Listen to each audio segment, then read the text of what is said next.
ძალიან სუნაგია ჩვენი ლაკი. როგორც კი დაგინახავს, რომ დაჯექი საჭმელად, ეგრევე მოდის და გეუნება მეც მაჭამეო. დარწმუნებული ვარ, ეს პრობლემა ბევრს გაქვთ. ახლა გასწავლით თუ როგორ გადააჩვიოთ ამას. არავითარ შემთხვევაში არ უნდა დაუწყოთ პირველ რიგში თვალებს ყურება და მით უმეტეს რაიმეს მიცემა მაგიდიდან. ეს ძალიან სუნაგია, ამას უნდა გადავაჩვიოთ.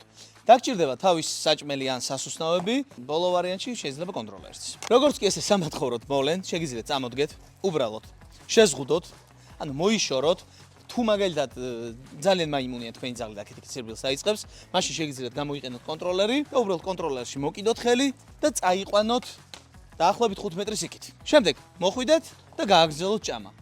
აი ორიოდე ლუკმის ჭამის შემდეგ შეგიძლიათ წარმოდგეთ და სასუსნავი მიუტანოთ იქ, სადაც დატოვეთ ძაღლი. ბევრი გამეორების შემთხვევაში ძაღლი დაფიქრდება და რაღაც მომენტში მიხვდება, რომ თუ არ მოდის ახლოს, იღებს სასუსნავებს, თუ მოდის ახლოს, მას წევენ. რაც უფრო ბუნებრივ სიტუაციაში და რაც უფრო ხშირად გაამეორებინებთ ამას, მით უფრო მალე ისწავლის ძაღლი. თქვენ კი შეგახსენებთ, ჩვენი სპონსორია ზოომაღაზიათა ქსელი. ვევიტალი საქართველო, სადაც შეგიძლიათ უმაღლესი ხარისხის კვებას, სასუსნავებს და კიდე სხვადასხვა პროდუქტს და რაც თავარია, საკვებ ბელკანდოზე გექნებათ კახასკოლის პრომოკოდის გამოყენებით 10%-იანი ფასდაკლება. აქცია გრძელდება როგორც თბილისის ყველა ფილიალში, ასევე ბათუმის ფილიალშიც. შეძენას როგორც ადგილზე, ასევე ონლაინ შეძლებთ საიტზე mirko.pet.g.